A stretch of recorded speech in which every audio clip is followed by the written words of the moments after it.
I sent Chloe a voice message at 11 on a Tuesday night. 3 minutes of me talking about how I couldn't stop thinking about her smile, how her laugh made my chest tight, how I was scared I was falling for my best friend.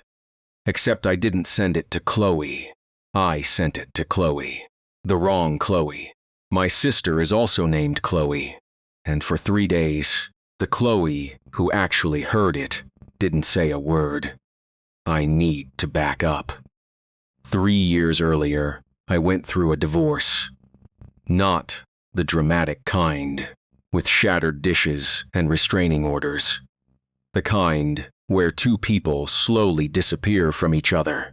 Dana and I didn't fight at the end.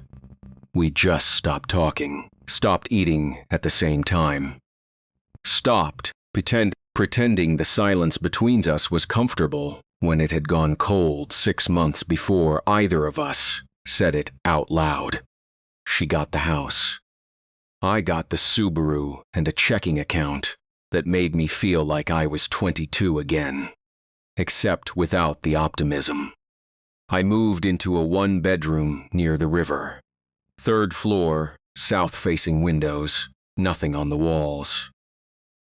My sister came to see it the first week and stood in the doorway with her arms crossed. "It looks like a hotel room that gave up," she said. She wasn't wrong.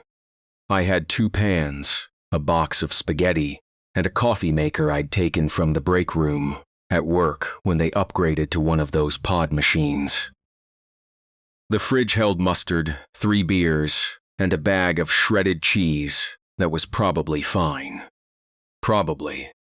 I told her it was temporary, that I'd get furniture eventually, buy some art, maybe a plant. That was 3 years ago. I have a couch now. The walls are still bare. My name is Ethan Marsh. I'm 34. I work as a project coordinator for a mid-size construction firm, which sounds more interesting than it is. I make spreadsheets. I sit in meetings where grown men argue about drainage slopes. I eat lunch at my desk and pretend the email I'm reading is urgent, so nobody invites me to the break room where someone will inevitably ask how I'm doing. I'm fine.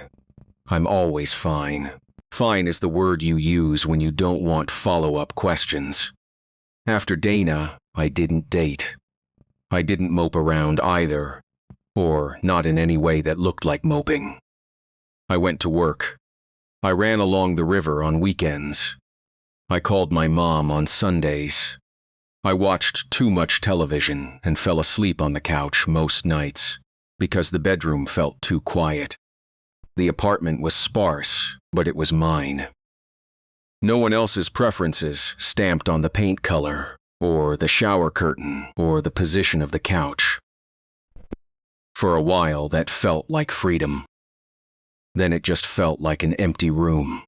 My mom called it my monk phase. She meant it as a joke, but she also meant it as a concern, and the distance between those 2 things was the width of a phone call.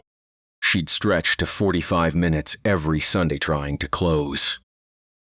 I'd tell her I was fine. She'd tell me about a woman at her church who had a daughter, very sweet, just finished nursing school. I'd tell her I appreciated it. She'd sigh the way mothers sigh when they know you're lying, but love you too much to say so. Marcus tried once. Set me up with a friend of his wife's. We met for drinks at a place downtown that was too loud and too dark. She was nice. She asked good questions. I answered all of them and felt nothing, and on the drive home, I realized I'd spent the entire evening thinking about a different conversation I'd had that morning. Over coffee. With Chloe Bennett. I didn't go on another date after that. I told Marcus it wasn't the right time. He didn't push. Marcus never pushes. It's one of the reasons we've been friends for 12 years. I started recording voice memos. about 7 months after the divorce. Not on purpose, not as therapy or journaling or any deliberate practice. It happened because I was driving home from my buddy Marcus's place one Friday, and I had a thought I couldn't shake. Something about how I'd spent the whole evening laughing at his stories, and then the second I got in my car, the quiet hit me like walking into a wall. I wanted to say it to someone, but there was no one to say it to. So, I hit record on my phone and just talked. 3 minutes of me telling my windshield that I missed being known by someone. That the loneliest part of divorce wasn't sleeping alone. It was having a thought and no one to hand it to. I listened to it once, deleted it, felt embarrassed for about 10 minutes, then felt a little lighter than I had in weeks. So I did it again the next night. And the night after that, it became a habit. Not every night, but most. Lying on the couch with the lights off, phone held loosely against my chest, talking to no one. Sometimes it was about Dana, sometimes about work. Sometimes I'd just describe my day in a voice, so flat it could have been a police report. Went to the store, bought eggs, forgot the eggs in the car, found them in the morning. They were fine. Probably. Some nights, I'd talk for 8 minutes. Some nights, 30 seconds. Once I recorded one that was just me breathing for a while, and then saying, I don't know what I'm doing, and that was the whole thing. I deleted every single one. That was the rule. Record it, say what you need to say, delete. The point wasn't to keep them. The point was the release. Like cracking a window in a room that had been closed too long. Over about 2 weeks before the Tuesday, I'd made maybe a dozen, all deleted, all safe, all gone into whatever digital nowhere swallows the things you say when you think no one is listening. I never sent them to anyone. I never even considered it. They were mine, and they were private, and they were often pathetic in a way I could only tolerate, because I knew no one else would hear them. Until the Tuesday. Here is what you need to know about that night. It was late April. The windows were open because the heat in my building runs on its own schedule and doesn't care that it's 65 degrees outside. I was on the couch. I'd had 2 beers, which is not enough to be drunk, but enough to make my guard slip about half an inch. I'd been thinking about Chloe Bennett all day. Not in any new way. Not because something had happened.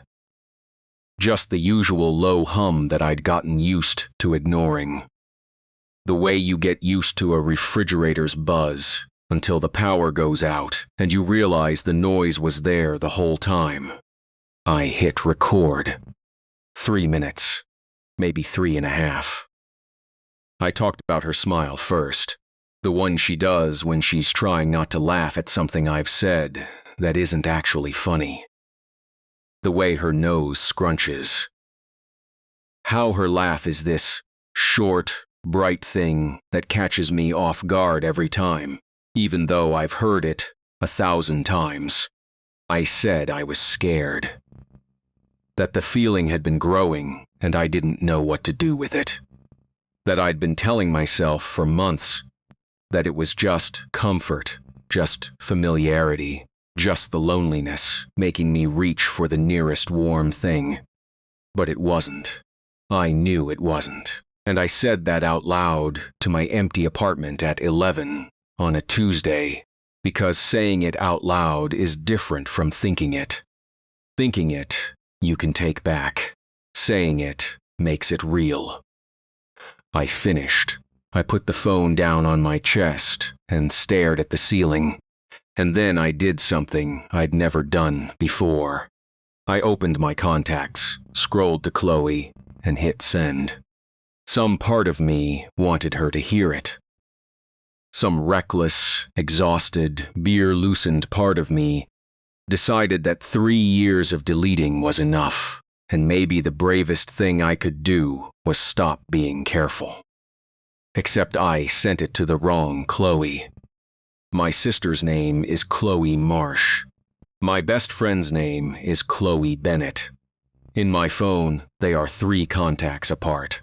Chloe B, Chloe M, and the one I should have picked is the one my thumb skipped right over. I didn't notice for 4 minutes. 4 minutes is nothing. 4 minutes is half a song. 4 minutes is the time it takes to microwave leftover pasta and eat 3 bites standing over the sink. 4 minutes is also, apparently, exactly enough time for my sister to wake up, because my niece Mia had a cough, check her phone, see the notification, and hit play. I know this because when I finally looked at my phone and saw what I'd done, the message had already been opened.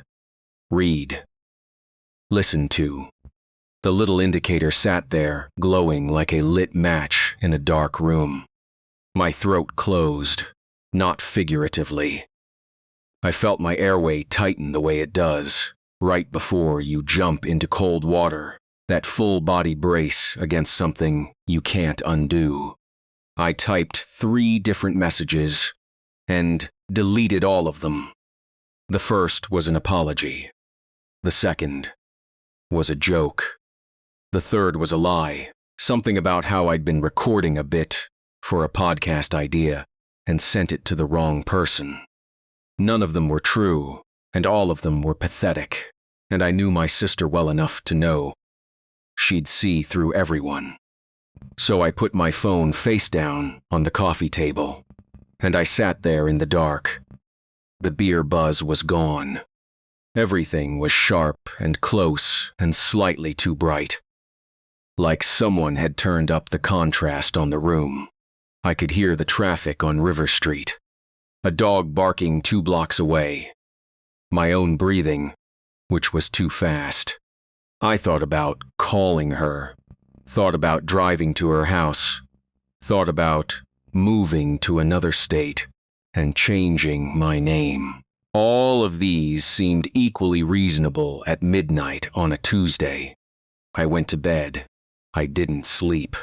I lay on my back with my hands flat on the mattress and stared at the dark ceiling and listened to the building settle around me.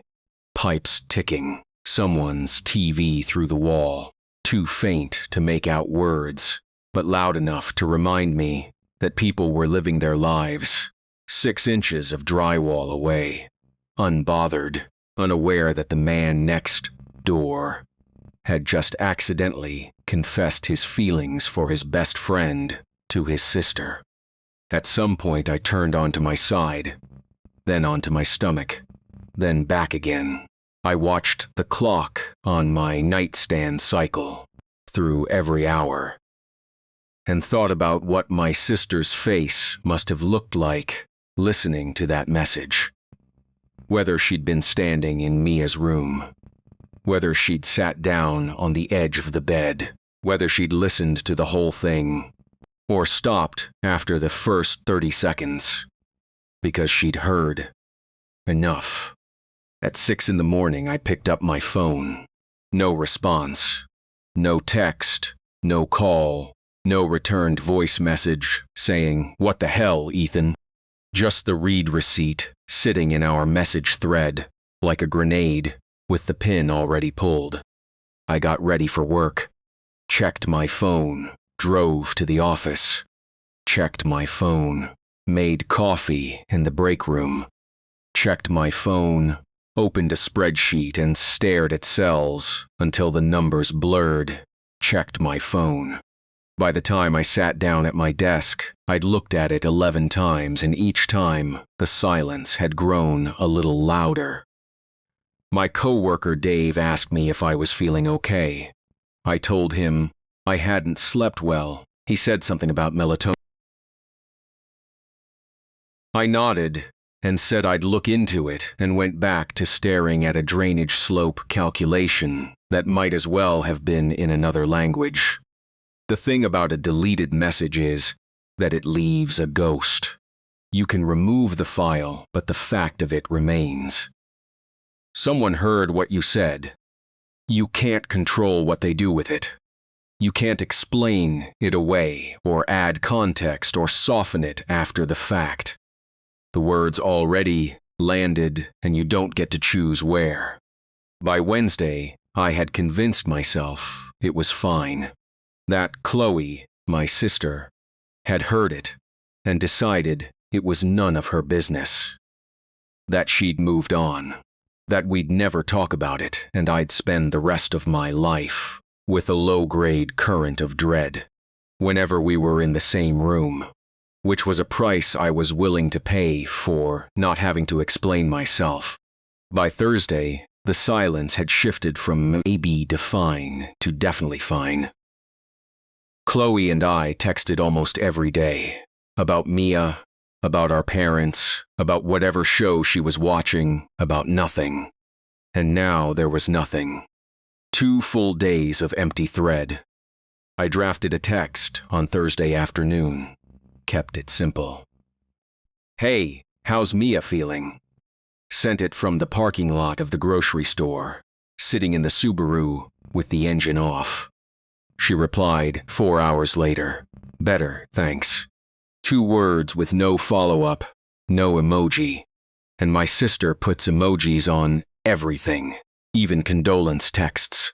2 words and a period which, from Chloe Marsh, is the conversational equivalent of a locked door. I sat with that for a while, sat in the parking lot with the windows down, and the late afternoon light cutting across the dashboard, and tried to remember the last time my sister had ended a text with a period. I couldn't. Chloe Marsh communicates in exclamation points and heart emojis and strings of lowercase letters that barely qualify as words. A period from her is a door closing. I drove home, made spaghetti, ate half of it standing at the counter, and put the rest in the fridge next to the mustard and the shredded cheese, which I'd replaced since the questionable first bag, but kept buying out of habit. Like the cheese had become some kind of anchor to the person I was when I moved in. A man with a bag of cheese and no plan. Not much had changed. Friday and Saturday passed. I ran 6 miles along the river on Saturday morning and spent the whole time composing speeches in my head, all of which were brilliant, and none of which I would ever deliver. The path along the water was crowded, couples walking dogs. A woman pushing a jogging stroller, 2 guys fishing off the footbridge, who waved at me as I passed, because that's what people do in this town. They wave, even at strangers, even at a man who is clearly running too fast for someone who claims to be out for exercise. I cleaned the apartment. When I got back, I organized the cabinet under the bathroom sink, which didn't need organizing, but gave my hands something to do, while my brain kept replaying 3 minutes of audio I wished I could unhear. On Sunday morning, I woke up and lay there for a long time looking at the ceiling. The plaster had a hairline crack running from the light fixture to the corner that I'd noticed the first week and had been meaning to mention to the super ever since. 3 days. 3 days of my sister knowing something I hadn't even fully admitted to myself. 3 days of her deciding what to do with it, or deciding to do nothing, which somehow felt worse. I got up, made coffee, sat on the couch with the mug balanced on my knee.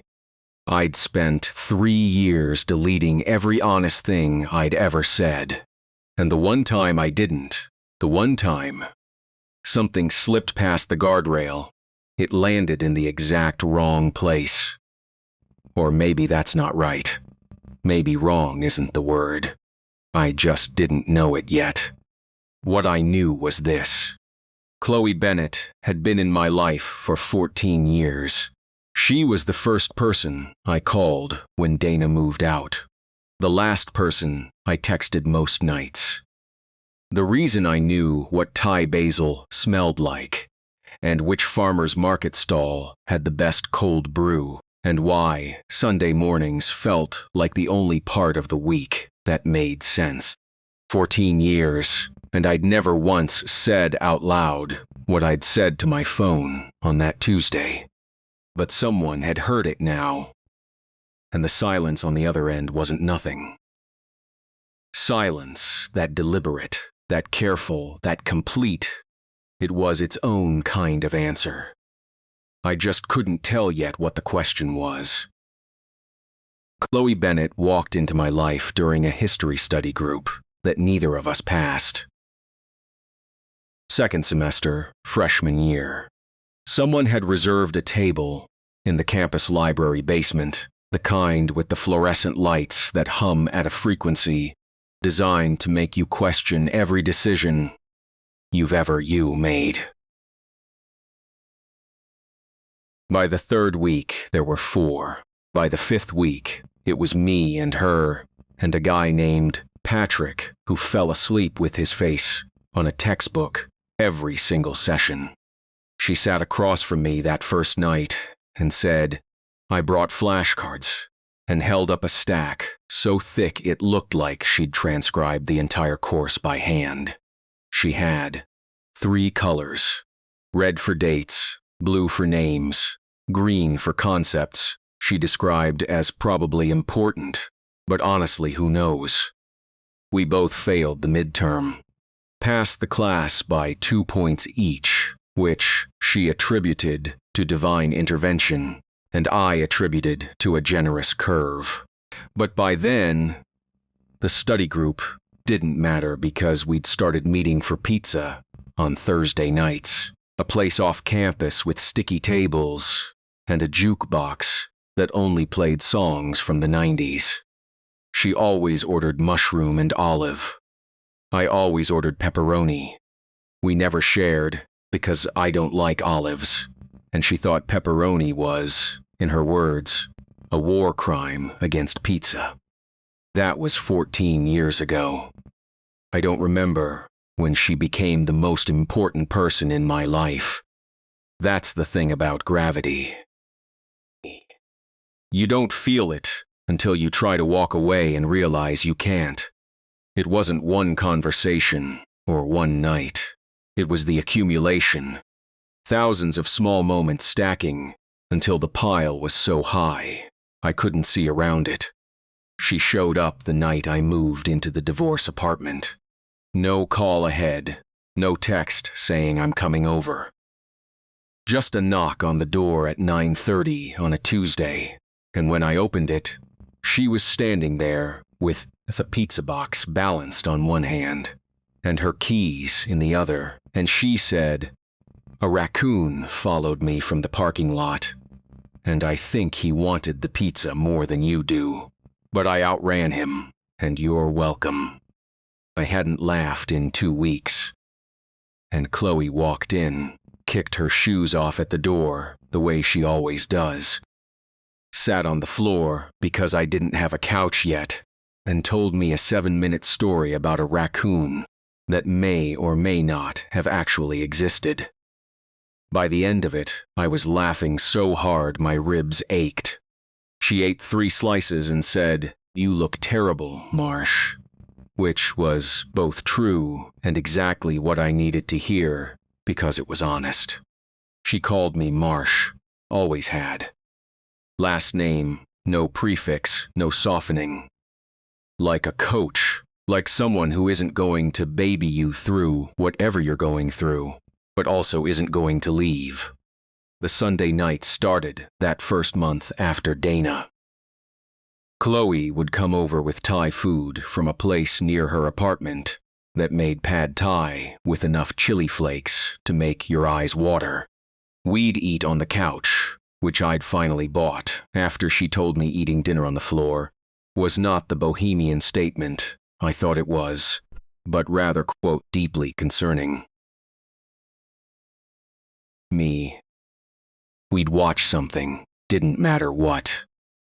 Bad action movies, cooking competitions, a documentary about cheese that was somehow 3 hours long. The content was irrelevant. What mattered was the routine. Knowing that on Sunday night at 7, Chloe Bennett would show up smelling like peanut sauce, curl up on the far end of the couch, with her knees tucked under her, and stay until she fell asleep before the credits. She always fell asleep, every single time. Somewhere around the 90-minute mark, her head would tilt sideways, and her breathing would slow, and she'd go quiet in a way that made the whole apartment feel different, warmer. Like the rooms had been holding their breath and finally exhaled. I'd throw a blanket over her, turn down the TV, sit in the quiet. My favorite part of the week. I said that to Marcus once, casually, the way you say something true before your brain catches up to what you're admitting. He looked at me for a beat longer than normal and then changed the subject. I let him. On Sunday mornings, we'd go to the farmer's market downtown. This wasn't planned. It just happened. One Sunday, she texted me that she was going and did I want cold brew. And I said I'd meet her there, and then we went the next week, and the next, until it wasn't an invitation anymore. It was just Sunday. She had a route, same every time. Cold brew from the stall near the entrance, run by a man named Gerald who roasted his own beans and talked about the process with the intensity of someone defusing a bomb. Then the vegetable guy, where she'd spend 10 minutes squeezing tomatoes. Then the bread stall, where she'd buy a sourdough loaf and tear off the heel before we'd even left. I carried the bags. She did the talking, shoulder to shoulder, not touching. Comfortable silence between her observations about this week's basil, or whether the jam woman was flirting with the pretzel guy. Then the grocery store. Every Sunday, she'd push the cart and I'd follow, and neither of us acknowledged that this was a thing couples do. She was already out. I needed groceries. Driving separately would be wasteful. I am excellent at building logical frameworks around feelings I don't want to look at. Tyler showed up in October. She mentioned him on a Sunday. Casual, the way you mentioned the weather. She'd met someone, an insurance adjuster named Tyler. He did CrossFit, which she delivered with the specific tone of someone who finds this both amusing and slightly suspicious. The pad thai tasted like nothing that night. I ate the whole container and couldn't tell you what was in it. I nodded at the right moments. Asked polite questions. How did you meet? What does he do? That sounds nice. All the correct responses in the correct order, and none of them meant anything. Because the only thing happening inside me was a sound like a door slamming in a house I didn't know I lived in. I told myself my reaction was rational concern. She was my best friend. I was protective because that's what friends do. Tyler was good enough. That was the problem. He was tall and friendly and remembered her coffee order after 2 dates, which she told me with a smile that made my hands tighten around my fork. He remembers, she said. Isn't that nice? I'd known her coffee order for 13 years. Black with 1 sugar, except on Fridays when she switches to a latte, because Fridays feel like latte days, which is not a reason, but she says it with such conviction that it becomes one. I absolutely would not like him. I knew that with a certainty I couldn't explain and wouldn't examine. She invited me to meet him once. "Tyler wants to meet the Sunday movie guy," she said, and the way she said it. The Sunday movie guy, like I was a character in her life rather than a fixed point in it, made something shift in my chest. I said I was busy. She didn't push. She never pushed. That was the problem with Chloe Bennett. She gave you all the space you needed to keep lying to yourself. The Sundays shrank, not all at once. First, she started arriving later, 8 instead of 7, then she missed one, then another. Then 2 in a row, and the apartment on those nights was so quiet I could hear the clock in the kitchen from the couch. I went running on the Sundays. She missed. Longer than usual. Faster. Along the river past the old mill and the footbridge. I ran until my lungs burned, and when I got back to the empty apartment, I stood in the shower steam and thought about nothing, which is what I told myself I was doing. She still texted every day, small things. A photo of a dog at the park. A complaint about her coworker. The thread between us never broke. It just stretched thinner. Tyler lasted 5 months. She called me on a Wednesday in late April. I was in my car outside the hardware store because my bathroom faucet had been dripping for 3 weeks. "We broke up," she said.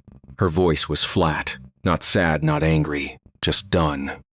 I sat very still. I said, "Are you okay?"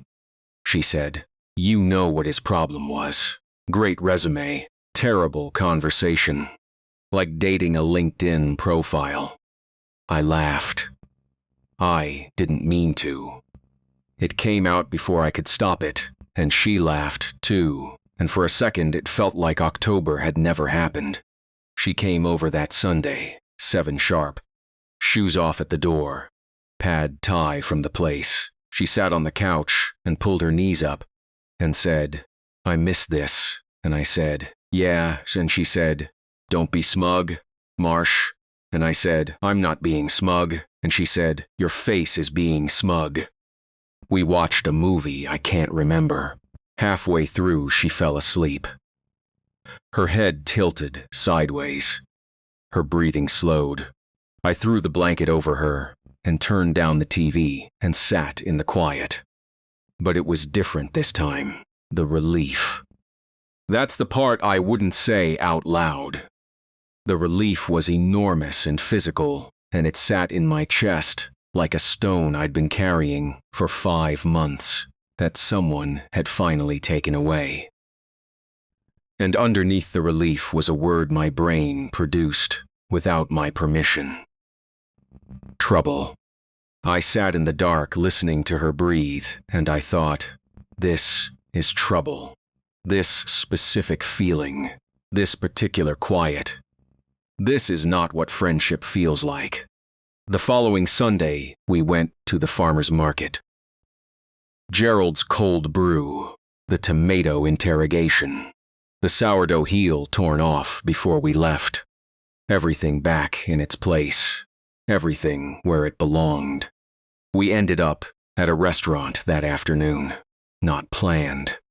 She was hungry and said she knew a place, a small Italian spot, with red checkered tablecloths and candles in wine bottles.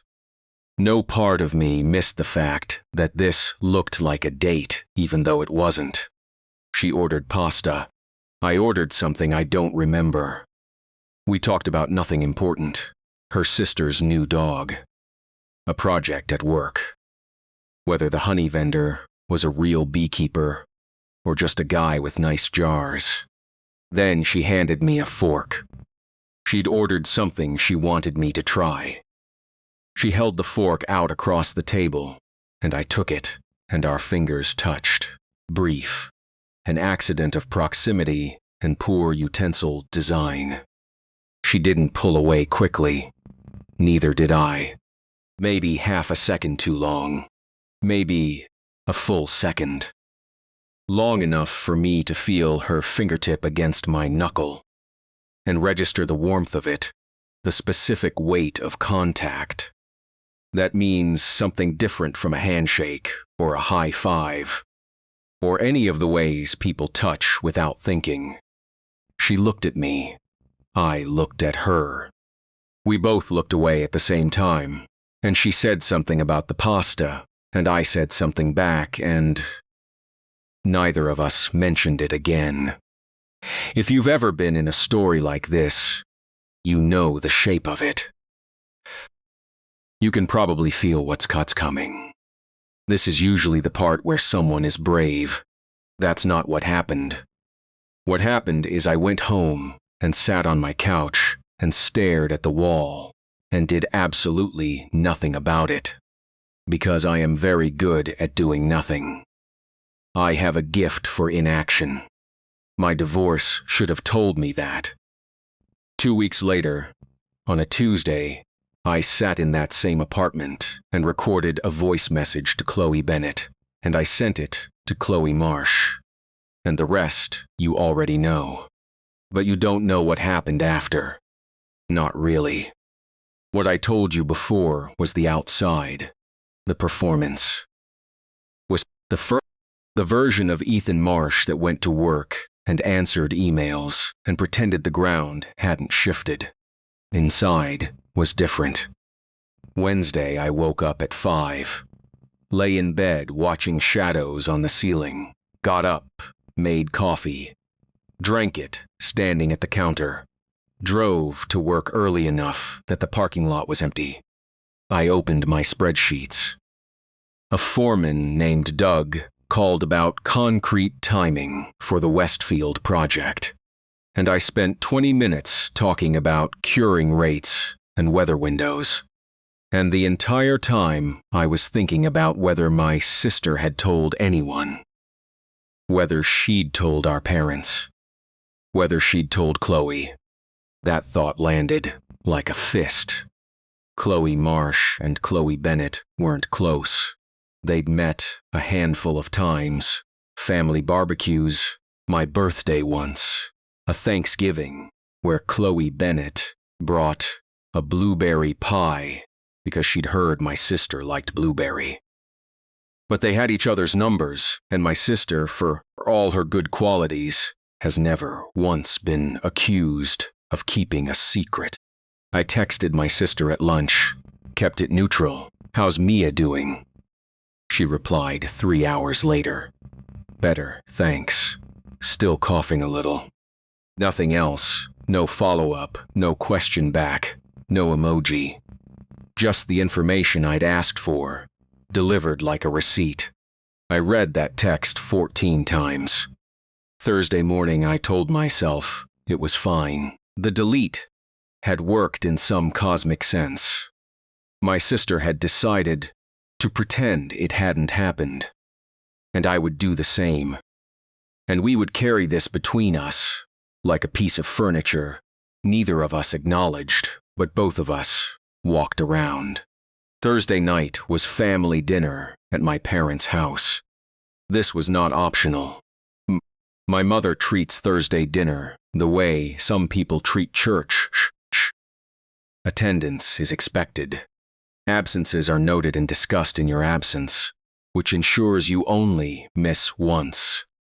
I drove over at 6. My mom was in the kitchen. My dad was watching the news in the recliner. Mia was on the floor drawing with markers. Normal. Everything normal. Chloe came in 10 minutes later. She kissed our mom on the cheek. She picked up Mia and said something that made the kid laugh. She poured herself a glass of water and sat down at the table across from me. And she smiled. A normal smile. A regular, "This is Thursday, nothing is happening" smile. She asked me about work. I said fine. She asked if I'd watched the game last night. I said I'd missed it. She said it was terrible and the Pacers deserved better. which is something she says roughly once a week, regardless of the score. I watched her face like a detective reviewing surveillance footage, every blink, every pause. Scanning for the tell, the crack in the surface, the moment she'd reveal that she knew that the words I'd said to my phone on a Tuesday had landed in her ears and changed the shape of everything. Nothing. She gave me nothing, and I started to relax. Halfway through dinner, I convinced myself the delete had worked, that whatever my sister had heard, she'd filed it away in the drawer where families put the things they don't discuss. The weird uncle's political opinions, the cousin's questionable boyfriend, my accidental 3-minute confession about my best friend. Then, while my mom was clearing plates, I looked up and caught my sister watching me. Not looking, watching. Her glass was halfway to her lips, and her eyes were on me. And there was something in them I couldn't read. Not judgment or amusement. Something closer to patience. Like she was standing at a door she'd already opened and waiting to see if I would walk through it. 2 seconds. Maybe 3. Then Mia knocked over her juice, and the moment shattered into napkins, and my mother saying, "It's fine. It's fine." And Chloe looked away, and I looked down at my plate, and my heart was hammering so loud.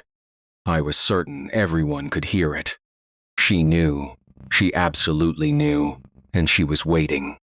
I helped with the dishes, dried while my mom washed. My sister put leftovers in containers.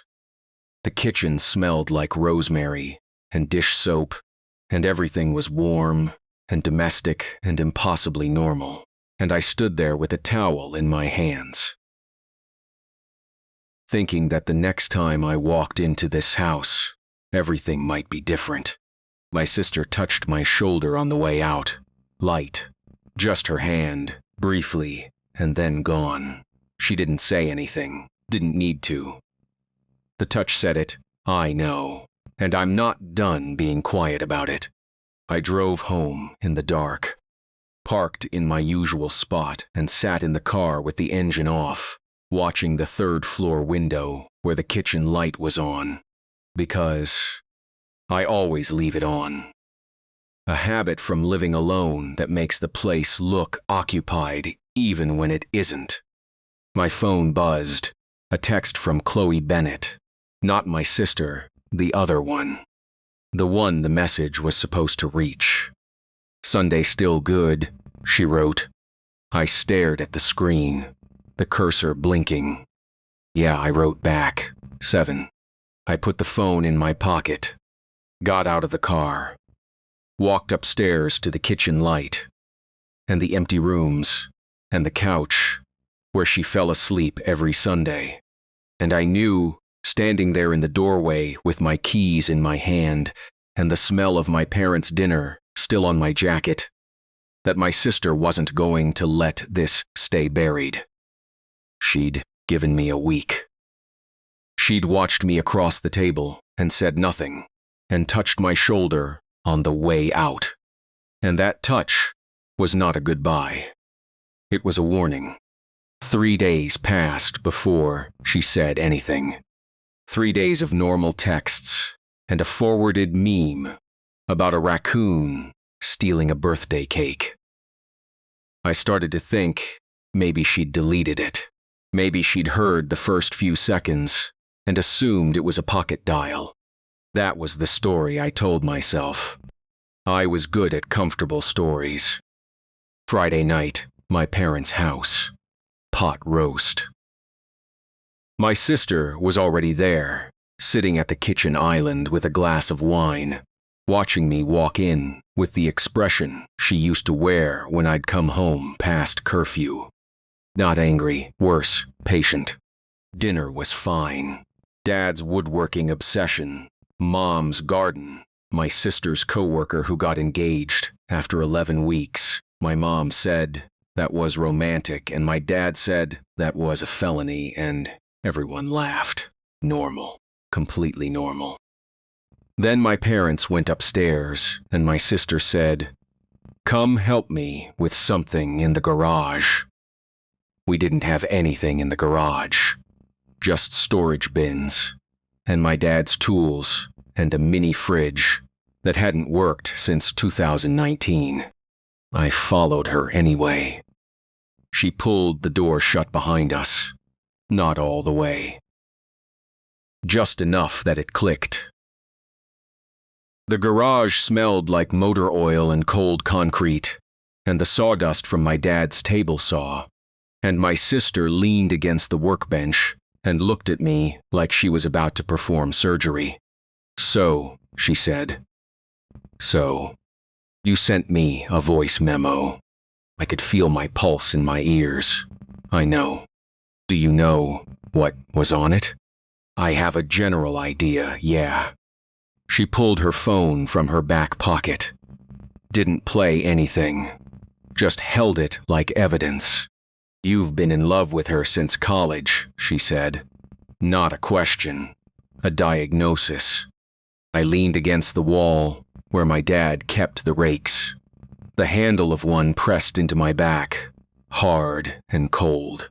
"It was just a voice memo," I said. "People say things on voice memos." "Ethan." "What?"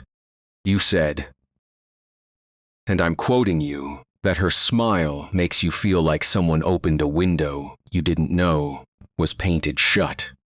I stared at the floor. There was a crack in the concrete, shaped like a river delta. I traced it with my eyes, because looking at my sister's face was not an option. "That message was the bravest thing you've done in years," she said. Softer now, still clinical, but softer. "And you sent it to the wrong person. And I think part of you did that on purpose." "I didn't." "Okay." I was tired. I hit the wrong contact. "You hit the wrong Chloe." I laughed. It came out strangled. "Yeah, I hit the wrong Chloe." She set her phone on the workbench. "When did you know?" "Know what?" "Ethan." I rubbed the back of my neck. Moving felt like admitting something. "Sophomore year, maybe," I said. She wore this green jacket to the study group and argued with the TA about the Missouri Compromise for 20 minutes. Completely wrong about half of it. Completely brilliant about the other half. I remember thinking I would lose any argument to this person happily. "But I was with Dana by then," I said, "and Chloe was just. She was the person who made everything easier." I told myself that was friendship. That's not what friendship feels like. I know that now. She picked up a screwdriver from the workbench and turned it in her fingers. Not doing anything with it. Just holding something. We got that from our dad, who can't have a serious conversation without a pen or a wrench in his hands. "You're already losing yourself," she said. "What does that mean?" "It means I watched you check your phone twice under the table at dinner. I watched you laugh at Dad's joke the way you used to laugh when you were with Dana and trying to prove everything was fine. You're performing okay, Ethan. You've been performing okay for months." "Tell her," my sister said. "It's not that simple." "Why not?" "Because if I tell her and she doesn't feel the same way, I lose the only person who." I stopped, swallowed. "I lose Sunday." Her face changed. Not pity, recognition. She understood that losing Sunday wasn't losing a tradition. It was losing the only room in my life where I didn't have to try. "You might lose it anyway," she said quietly. "This thing you're doing, where you sit next to her and pretend you're fine. That has an expiration date. She squeezed my arm on her way to the door. Just think about it, she said. That's all I'm asking. She went inside. I stood in the garage for another 4 minutes, staring at the broken mini-fridge and the crack in the floor, thinking about 14 years of Sundays and how none of them had ever been enough, and how all of them had been everything. If this story resonates with you so far, there are plenty more like it on the channel. Saturday, I woke up at 6:15 without an alarm. Too much in my head. Body decided sleep was optional. I organized my closet by color. Shirts, pants, the sweaters shoved into a pile on the top shelf. This took almost 2 hours, which is exactly how long it takes to reorganize your physical life when your interior one is falling apart. Then I ran the river path, 3 miles out, 3 miles back. Ran hard, the kind where your lungs burn and your legs feel like they belong to someone else. I came back angrier, not at my sister, but at myself, for hearing everything she said, knowing she was right and still not picking up the phone. For being 34, with a failed marriage behind me and a best friend in front of me, and treating honesty like a controlled substance. Her words played on a loop. In the shower. At the grocery store.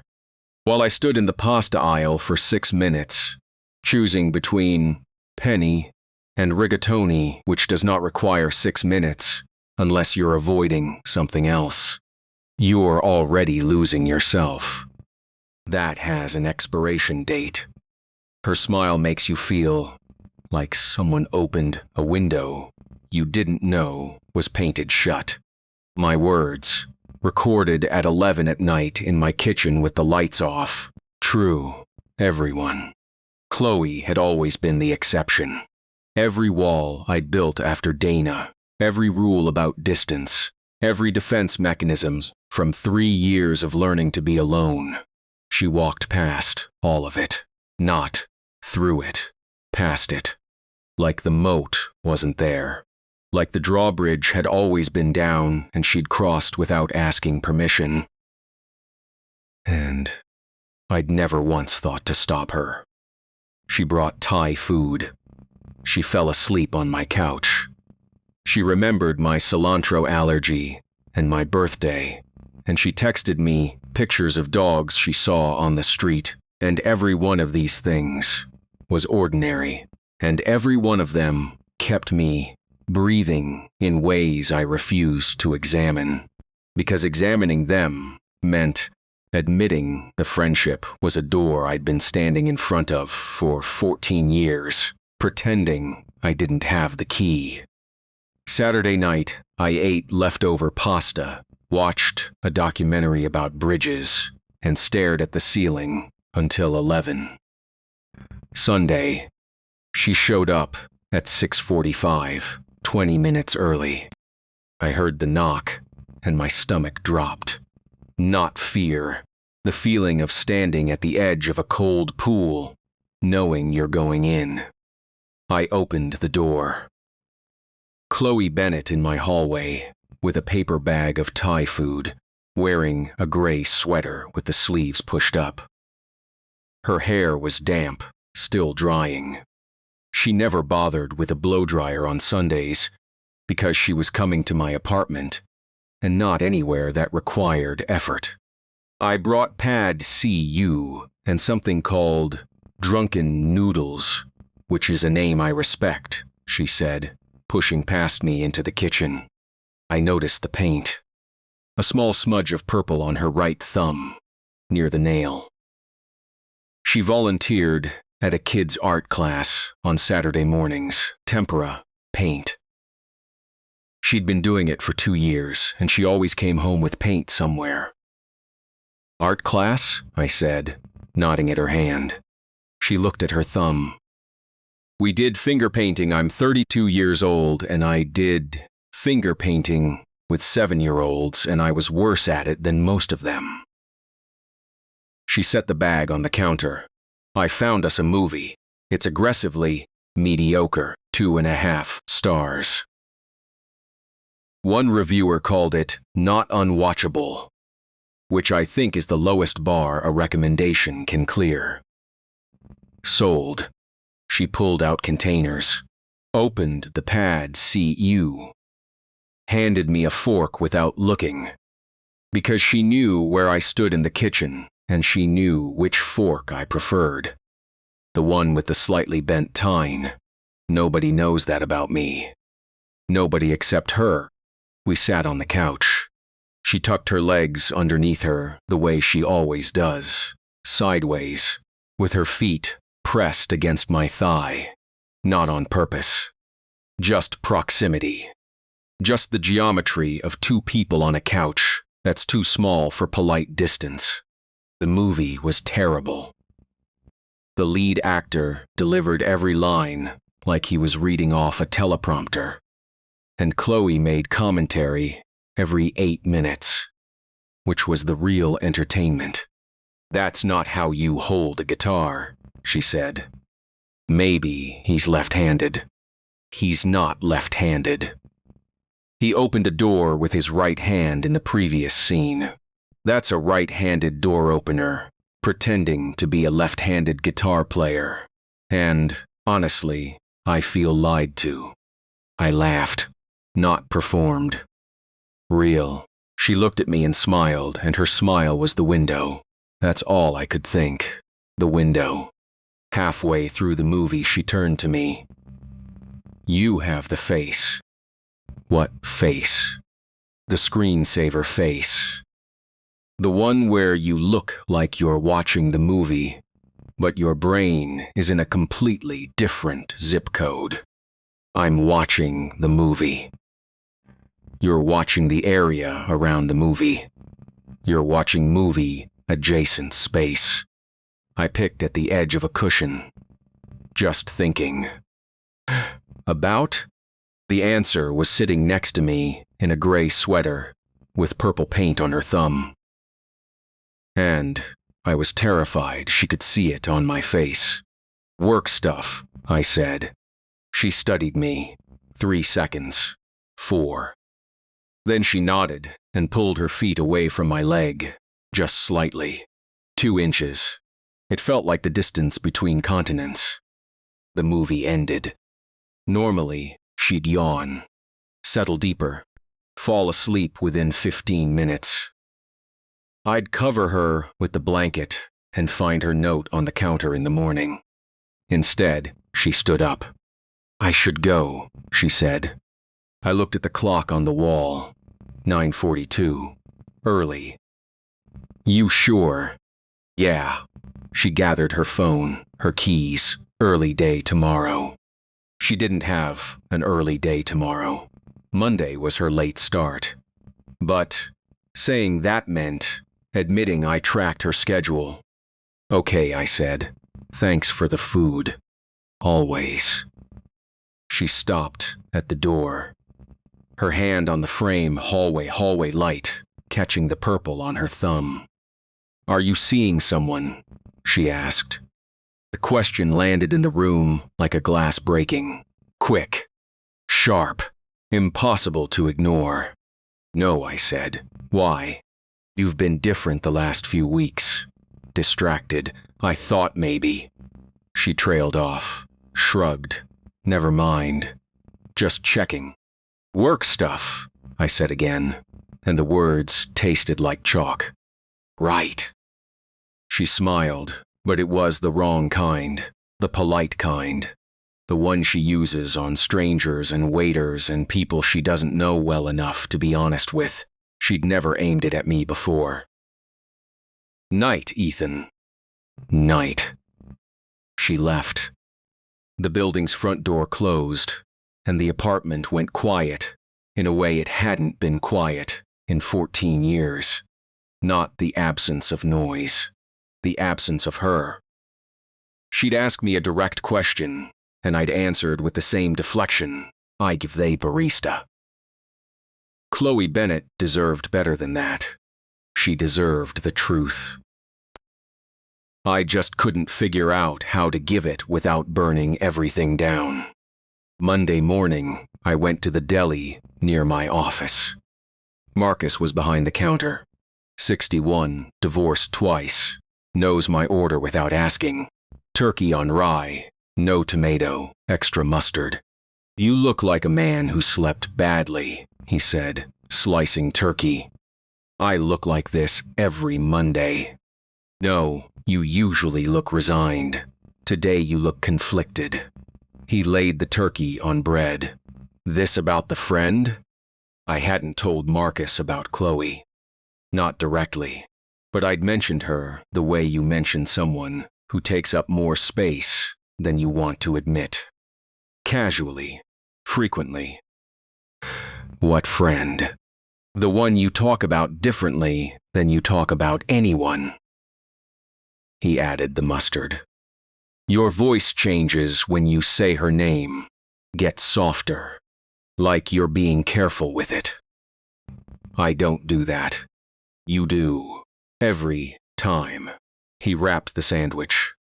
My first wife. I talked about her like a colleague. My second wife, like a problem. This person, you talk about her the way I talk about the deli. Like she's the thing that makes sense when nothing else does. That's a lot of insight for 7:45 on a Monday. I've been divorced twice. I have nothing but insight. He handed me the sandwich. You going to tell her? It's complicated. It's not complicated. It's exactly that simple. It's just not easy. He wiped the counter. Simple and easy aren't the same thing. The answer is obvious. The doing is hard. I ate at my desk reading emails I didn't process because Marcus, the deli guy, had described my entire situation in 2 sentences while slicing meat. It's exactly that simple. It's just not easy. Tuesday morning, I noticed the hoodie. I was on the phone with Chloe about a restaurant she wanted to try, and she mentioned, casually, that she still had my hoodie. The gray one I'd left on her couch 2 weeks ago. I keep meaning to bring it back, she said. No rush. I folded it. It's been sitting on my couch for like a week. I keep forgetting. She hadn't forgotten. Chloe Bennett remembers my cilantro allergy, and my birthday, and the name of my first dog. If the hoodie had been on her couch for a week, it was there because she wanted it there. I didn't say that. Whenever, I said. After we hung up, I opened our text thread. Her last message was a thumbs-up emoji from the previous night. I'd sent her a link to the restaurant's menu, and she'd replied with a thumbs up. I stared at the thumbs up for longer than a person should stare at a thumbs up. A yellow thumb on a blue bubble. Nothing. Everything.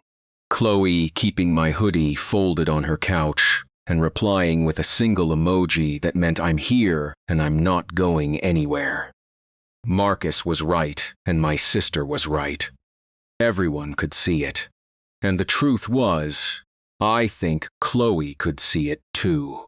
The feet against my leg, the fork she handed without looking, the hoodie she folded but didn't return. All the same sentence in a language we'd invented over 14 years, and neither of us had the courage to translate it out loud. My sister's words again, under fluorescent lights at 3 in the afternoon, that has an expiration date. Every Sunday that ended with Chloe leaving instead of falling asleep. Every work stuff instead of the truth. Every thumbs up I stared at too long. Each one a tick on a clock I couldn't see, but could hear. Tuesday evening, I sat in my car in the parking garage, engine off, hands on the wheel, concrete quiet. I opened Chloe's contact. Her picture, a photo, from a friend's barbecue where she was laughing at something I'd said.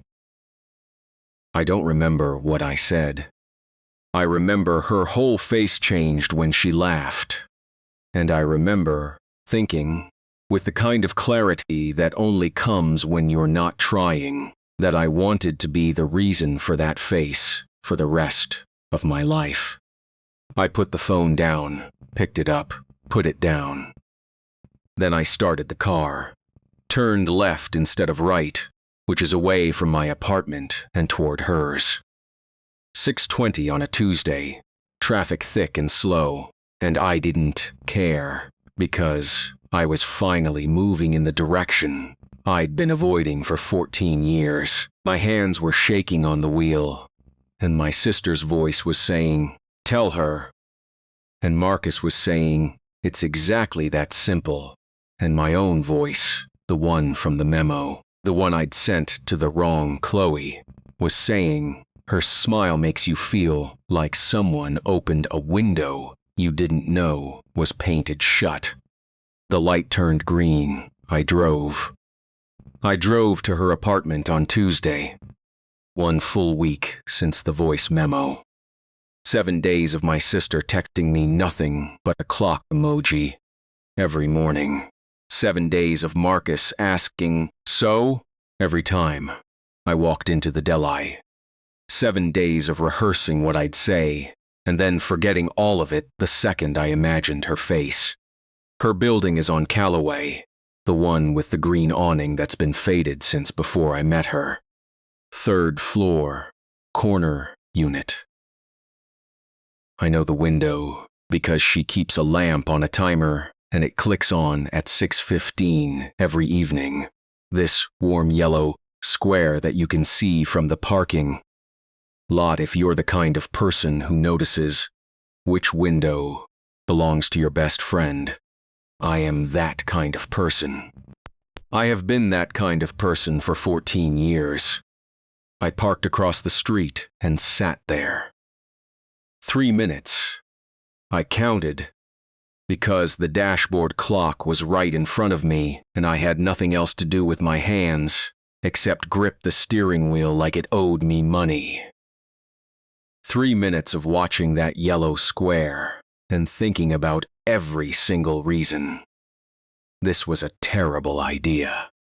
I run project timelines. I tell grown adults to meet their deadlines.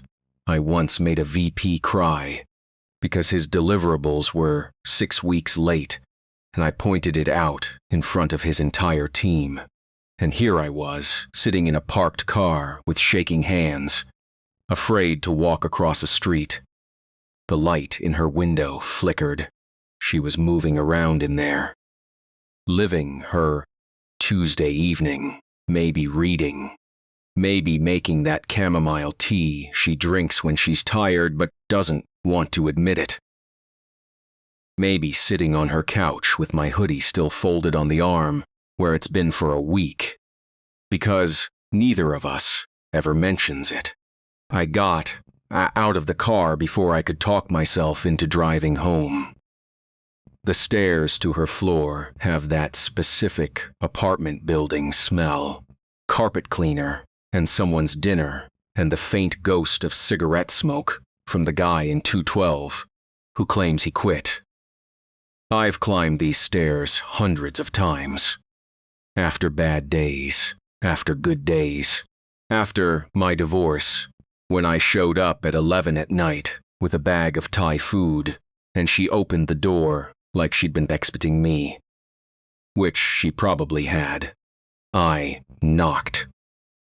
She opened the door in sweatpants and a faded blue t-shirt, her hair pulled back in a loose ponytail that was already coming undone on one side. There was a book face down on the couch behind her, spine cracked in a way that would make a librarian wince. Gerald, her orange tabby, was asleep in the armchair with one paw hanging off the edge. He opened one eye when the door opened, decided I wasn't interesting, and closed it again. My hoodie was right there, folded on the arm of her couch, gray. The zipper pull is slightly bent, because I caught it in a car door 2 years ago. Marsh. She leaned against the doorframe. It's Tuesday. I know. We don't do Tuesdays. I know. She looked at me for a second. Then she stepped back and held the door open wider. You want coffee? I just made some. It's 8:30 at night. Decaf, I'm not a monster. I walked in and stood in her living room like I'd never been there before. Like I didn't know that the couch cushion on the left sinks lower than the right one. Like I didn't know she keeps her remote controls in a ceramic bowl on the coffee table. Because she read somewhere that clutter causes anxiety. Like I didn't know every single thing about this apartment because I've spent 14 years memorizing it. Without meaning to. She handed me a mug, the blue one, with the chip on the handle. She always gives me that one. Sit down, she said. You're standing like you're about to give a presentation. I sat. Gerald shifted in the armchair, annoyed that the couch cushion made noise. Chloe. Ethan. She sat on the other end of the couch, with her legs tucked under her, holding her own mug with both hands. Patient. She was being patient with me. She's always been patient with me. I need to tell you something, and I need you to not make fun of me for at least 30 seconds. That's a big ask. I know. She took a sip of her coffee, set it down on the table, folded her hands in her lap. Okay, 30 seconds, go. I record voice memos to myself. I have for years, since the divorce, mostly. I just talk into my phone when I can't sleep, or when I'm driving, or when something is stuck in my head, and I need to hear it out loud to figure out if it's real. That tracks, she said. You've always been a talker. I delete them, all of them. I say whatever I need to say, and then I erase it. It's like a confessional, except nobody's listening. She was watching me, not the way she watches me when I'm telling a work story, half listening, waiting for the punchline. She was watching me the way she watches movies she cares about, focused. Still, last Tuesday, I recorded one about you. The room got very small. Gerald's breathing was the loudest thing in it. I meant to delete it. I meant to say what I needed to say and erase it, and go to sleep and never think about it again. But I was tired, and my phone screen was blurry, and I hit send instead of delete. Send to who? My sister. Chloe pressed her lips together, not smiling. Not quite. Your sister, Chloe. My sister, Chloe. What did the memo say? I could feel my pulse in my throat, in my wrists. Behind my eyes, my body was doing things I didn't authorize. It said that I love you, that I think I've loved you for a long time, that your smile makes me feel like someone opened a window I didn't know was painted shut. She didn't move, didn't blink.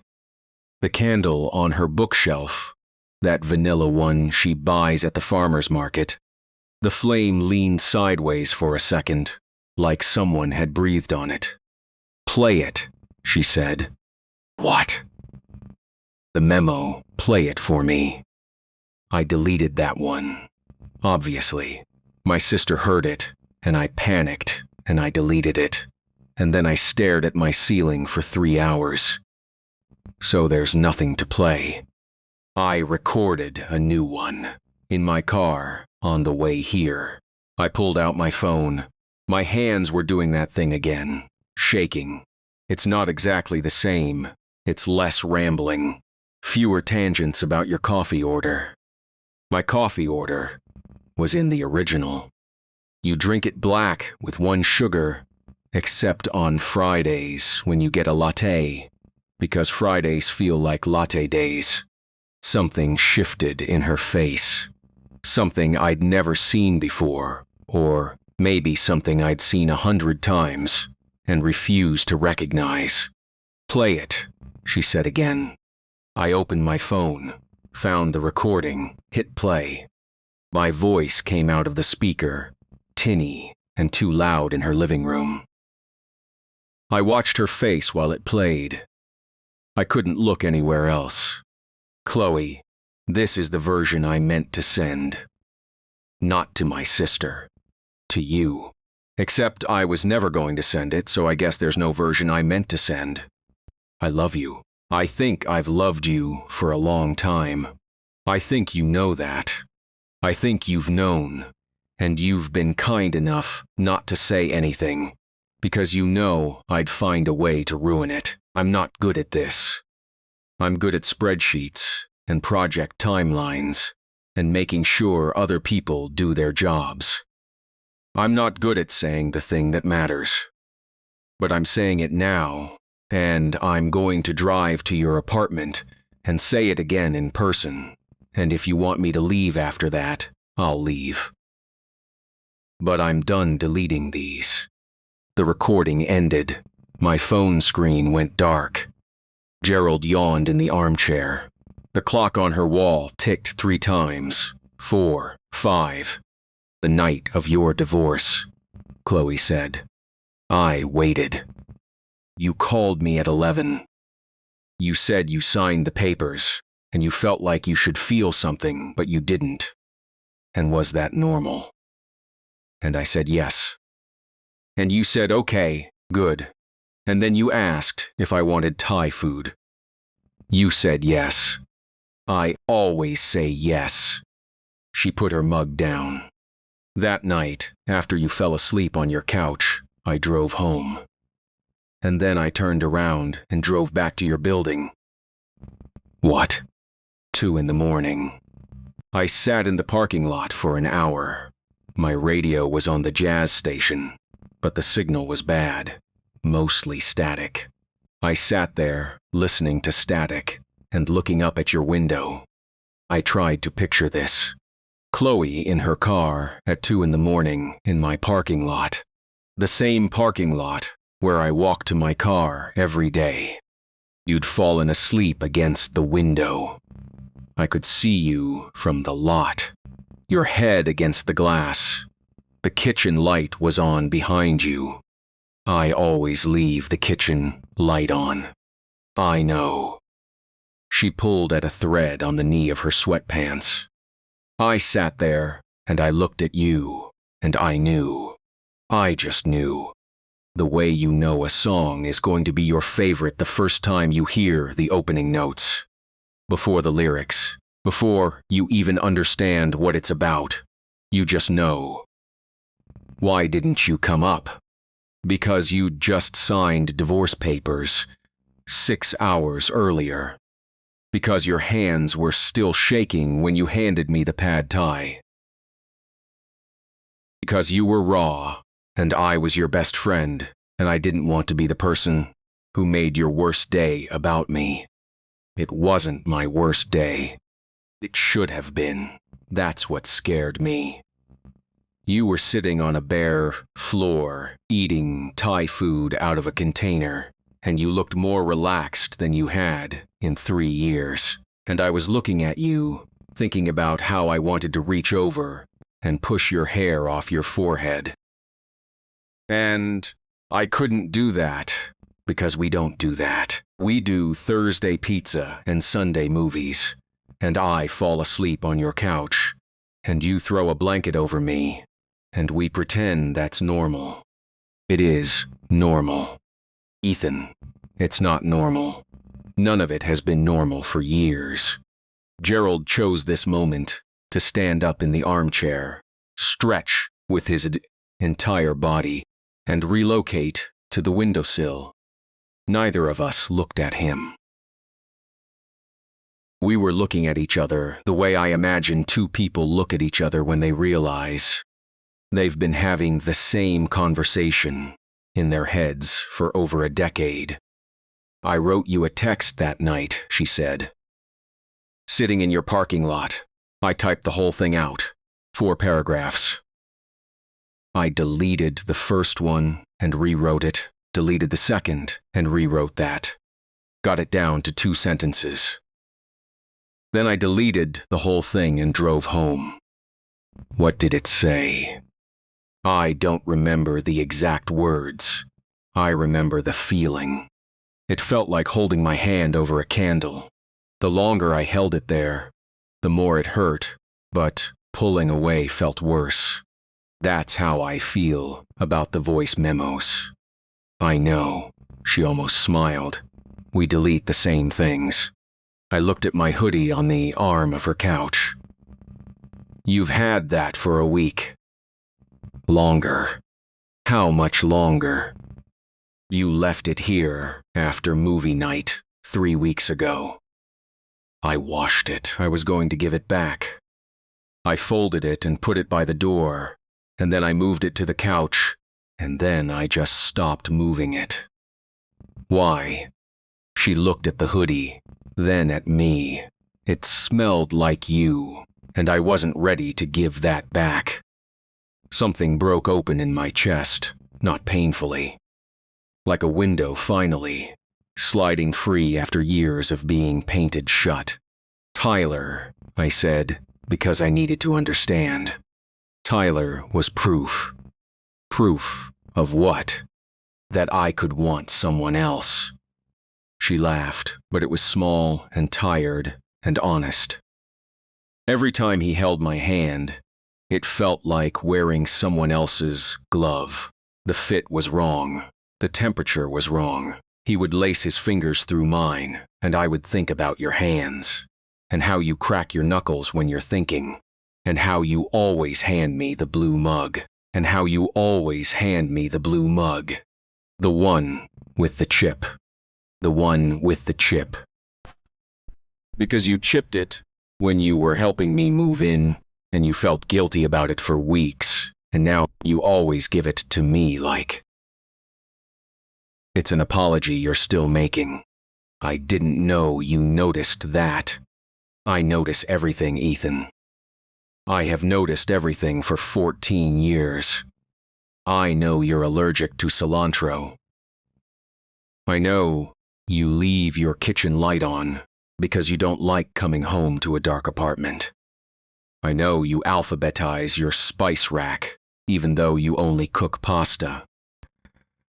I know that when you're lying about being fine, you put your hands in your pockets so no one can see them shake. I looked down. My hands were in my pockets. I pulled them out, put them on my knees, let them shake. "See?" she said, and her voice cracked for the first time.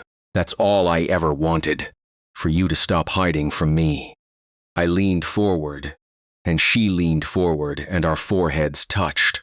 Her skin was warm. She smelled like chamomile and that vanilla candle, and something underneath that was just her, just Chloe. Just 14 years of Thursday pizza and Sunday movies, and the sound of her voice saying Marsh like it was the only name she'd ever need to know. "I love you," I said, and it was so much easier the second time. The words just fell out, like they'd been packed and ready and waiting by the door for years. "I know," she said. "I've known since your parking lot. That's a long time to know something and not say it," says the man who records confessions and deletes them. I laughed. She laughed. Our foreheads were still touching, and we were both laughing, and it was the most ridiculous, perfect moment of my entire life. Then she kissed me. Or I kissed her. I don't know who moved first. It doesn't matter. It was like every other thing we'd ever done together. Thursday pizza. Sunday movies. This. Same category. something we were always going to do. We just took the long way around. When we pulled apart, she kept her hand on the side of my face, her thumb against my cheekbone, studying me like she was checking to make sure I was real. "Your sister is going to be unbearable about this," she said. "She's already unbearable. She's been sending me clock emojis for a week. She called me on Wednesday." I blinked. "She called you?" She said, and I'm quoting directly, "If my brother doesn't tell you by Friday, I'm doing it for him. He's a coward, but he loves you, and I'm tired of watching him delete things." She said that. She said that. And then she said, "I have a hair appointment at 3, so this needs to be resolved before then." I dropped my head into my hands and laughed until my ribs hurt. Gerald jumped down from the windowsill, walked across the room, and climbed into my lap. He'd never done that before. He settled in and started purring, and Chloe reached over and scratched behind his ears, and her arm was against mine. And it was warm and simple and completely ordinary. "Stay," she said, not a question. "Okay." "There's leftover Thai food in the fridge." "Of course there is." She stood up and walked toward the kitchen, and I sat there on her couch with her cat in my lap and my hoodie on the armrest and the candle burning low on the bookshelf. The clock ticked. The lamp hummed. Somewhere outside, a car horn honked twice, and then everything was quiet again. I thought about my apartment, the bare walls, the kitchen light left on for nobody, the couch with one dent in it, on the left side, where she always sits. My sister was right. It does look like a hotel room that gave up. But it has that dent, and that dent is 14 years of someone choosing to sit in the same spot next to me every single time. Chloe came back with 2 containers and 2 forks and sat down right next to me, close enough that our shoulders touched. She didn't sit on the other end. She sat in the middle. Gerald protested the jostling, readjusted himself across both our laps, and went back to sleep. "Ethan." "Yeah." "The window thing, from your memo, the one about my smile." "What about it?" It was painted shut on my side, too. I looked at her. She was eating pad thai and not looking at me, and her ponytail was coming undone. And there was a piece of hair stuck to her cheek. And she was the most beautiful thing I'd ever seen in movies. Not in the way people are beautiful in movies, in the way a Tuesday evening is beautiful when you stop pretending it's just another day. No. She reached over and took my hand. Our fingers laced together. The fit was right. The temperature was right. "I should call my sister," I said. "She already knows." "How?" I texted her from the kitchen. "What did you say?" I said, "Tell your brother to stop leaving his hoodie at my apartment." "That's not very clear." She responded with 14 exclamation points and a champagne emoji. I think she understood. I laughed. Chloe laughed. Gerald purred. The candle on the bookshelf finally went out, a thin line of smoke curling toward the ceiling, and neither of us got up to relight it. We didn't need it. If you liked this story, there are more like it on this channel. They won't all end like this one, but the good ones usually start the same way. With something small, something accidental, something you were never supposed to say out loud. And the only thing that changed was a voice message I never meant to send.